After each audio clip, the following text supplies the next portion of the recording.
Hey guys, welcome to Ben Wrenchin. My name is Ben, and today I'm wrenching on this 2011 Mazda CX7. I've got a diagnostic trouble code, so I'll show you which code we've got and how we're going to fix it. I'm going to use this cheap scan tool that I got on Amazon. It works just fine. I'll link it in the description. The OBD2 port is underneath the steering column. It's right here next to the hood latch release. So we'll take our scanner and plug it in. And to pull the trouble code, we just need to turn the engine on, but we don't need to start the car. And on this one with the engine on, I just have to push this DTC button. And we can see we've got code P2004 for the intake manifold runner control, as well as code P2009 also for the intake manifold runner. Those are the only two codes that this car is pulling right now, and we can fix both of those with the same part. So I'm going to hop under the hood and I'm going to show you the part that I'm going to change out today. The hood latch is right here in the middle and you just push it to the side. And the part that I'm going to be changing out is right in here. It's actually this entire bracket with both of these solenoids that these electrical connectors go into. The bracket has 4 screws, one on each corner. The 2 in the back are a little difficult to get to, but I can actually get to all 4 with this ratchet that I've got. This is a mini ratchet with a 1/4 hex drive, and I've got a 1/4 drive bit extension with a T25 bit. So this is all I'm going to need to get that out. This is what the new part looks like.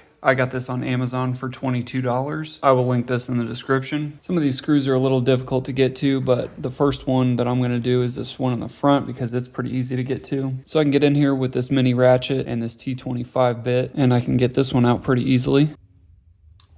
All right, and there's the first screw. There's another one in the front on this side. To get to the other one in the front, I can move this tube over and you can see that screw right there. And I can use a longer bit extension to get down in there and get that screw loose. And I can barely get one finger in there to get that screw out. So I'm going to use a magnet to grab that screw. And there we go, that's the second screw. The last 2 are on the back of the bracket. There's the 3rd one and there's the 4th one. This one over here is pretty difficult to get to, but I can use that bit extension to get down in here. You could also take this whole thing off if you want. It's got a nut right here, and there's also a bolt back here on this bracket. So you can take this bolt out and this nut off, and you can take this whole bracket off to make it easier to get to. I'm not going to do that because I can get to both of those, but that would make it a little bit easier. So to get to the 3rd one, I'm going to use no extension, just the bit and the ratchet, and I'll go at it from the back here.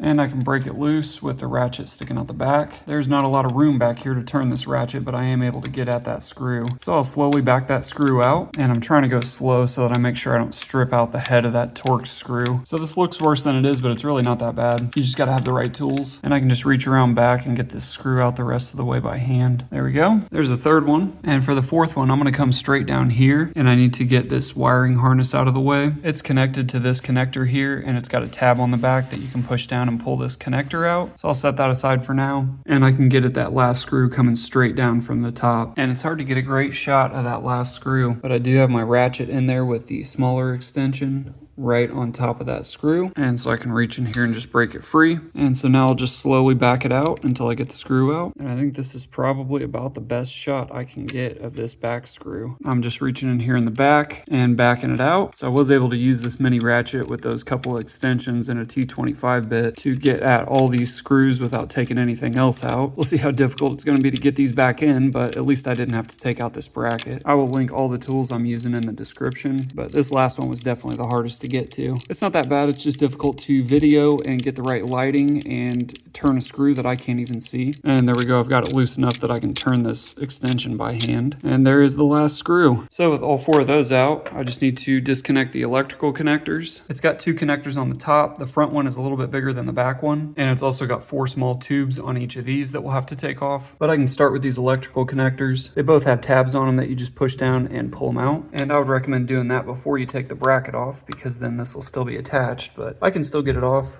There's that one. And the back one's a little more difficult to get to, but not too bad. I can just reach right in here, push that tab down, and pull this out. You can pull some of these hoses out of the bracket that they're in if it helps you get to these connectors better, and stuff this connector underneath this tube to get it out of the way. And that gives me a little more access to this one. All I gotta do is push that tab and pull up on it and get it out. So with both of those disconnected, we'll just have to remember that the black one goes on the back and the brown one goes on the front. And all we've got left are these tubes on the other side. Hopefully I can just pull up on each of those and pull them out. The only other thing we need to do is release this clip that is holding these hoses on. So you can either release the tab on the bottom of this bracket and get that out, or you can just take these tubes out of these holders, and then I can pull all these tubes out just to give me more access to it. I can also remove this electrical connector, and that allows me to move this whole wiring harness out of the way. You can move these 2 tubes over over and set them aside. And then that gives you better access to this whole thing. And there we go. I've got it out far enough that I can get these tubes off now. And with this bracket out a little bit further, I can just pull these two tubes off. And if they're seized on there, you can use some WD-40 and hopefully that'll soak in there and make these a little easier to take off. I'm using contact cleaner WD-40. This won't damage rubber hoses or electrical connections. You can also use this on these electrical connectors to clean them up a little bit. If worse comes to worse, I could always replace these hoses. This is pretty common vacuum tubing, and I could also cut it off right here and then just shorten my hose a little bit, but I'm going to try to save this one. I'm going to try a pry tool and see if I can pry on the back of it. Alright, so the pry tool worked the best to get this hose off. And to help me remember which hose is which, I'm going to label these. So I'm going to put 1 dot on this hose. And remember, that's the first one that I took off. I'll put 2 dots on this hose to make sure that I remember that that's going to be the second one that I took off. And for this one, I'll see if I can get some needle nose pliers on it and just turn the hose a little bit. And then that loosens it up to get it out easier. So that's number 2. And I'll use these pliers to loosen this hose up a little bit. And that one's actually already looser than the other 2, so this should be easy to take out. So I'll put 3 dots on this one, and then same thing with this last one. I'll just use these pliers and loosen up the hose a little bit, and then I can pull it right off. And I'll mark that one as number 4. I'll link this paint pen in the description. And with all 4 of those out and all of these hoses removed from this bracket, we can take the whole thing out. I will need to transfer this bracket over to the new part. And I always like to compare the old part side by side with the new one. They do look exactly the same, so I'm just going to transfer over this bracket. It's just got a clip on the bottom that I can press these tabs with these needle nose pliers and get this out. And then I can transfer it over to the new piece and push it down until it snaps into place. And then we're ready to install the new one. And before I put the new one on, I'll just spray some cleaner in here and clean this up a bit. And I'll use a rag to just clean up some of these tubes and in between here where the old bracket was, because you never know the next time you'd be able to get in here to clean it. So I think that was a good idea. So it'll probably be easier to get this in place first, get it screwed down, and then attach these tubes. So I'll go ahead and put this down where it's supposed to go and line up the screw holes. I'll get the back screws started first and just reach around back and get them started by hand. And I can pull these tubes out of the way and get these front screws started. These are definitely a lot easier to get to than the back ones. And so now that I've got all those started by hand, I can go back through with the Torx bit and tighten them down. I'll start with this one here in the front because it's the easiest to get to. Tighten it down a little bit and do the same for this other one in the front. For the 2 in the back, I'm going to need my ratchet. And I can just barely get on this one and get it to turn just the littlest bit at a time. But once I get it further down, this ratchet will have more room to work with.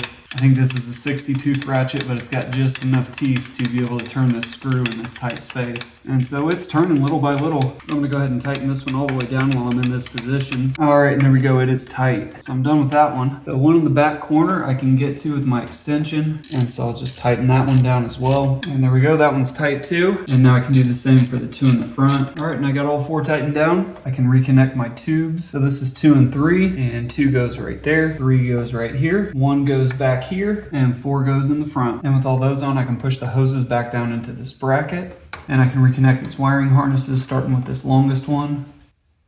And I can connect the black connector in the back, push it down till it snaps, and the same with the brown one. And with those reconnected, I just need to remember this last wiring harness that I took off to get to that back bolt.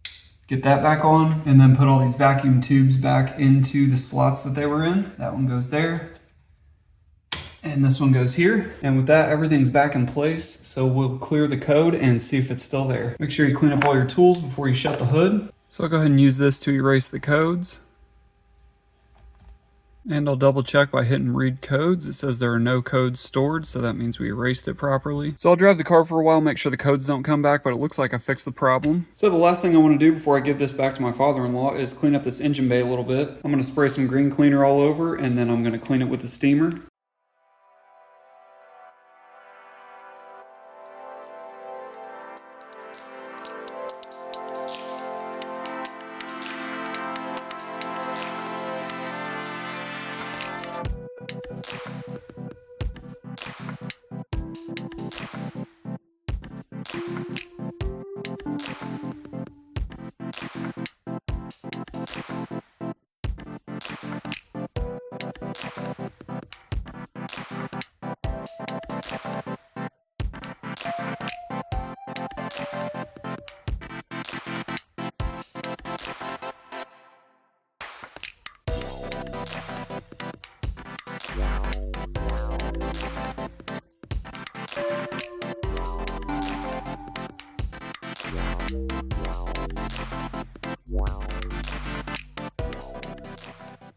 And that makes a huge difference, and it only takes about 5 minutes. And so with that, I'm done with this project. Next, I'm gonna be changing out the rear shocks on this car. So if you guys wanna see that, make sure you subscribe. But that's it for this one. So thanks for watching, and I'll see you guys in the next video.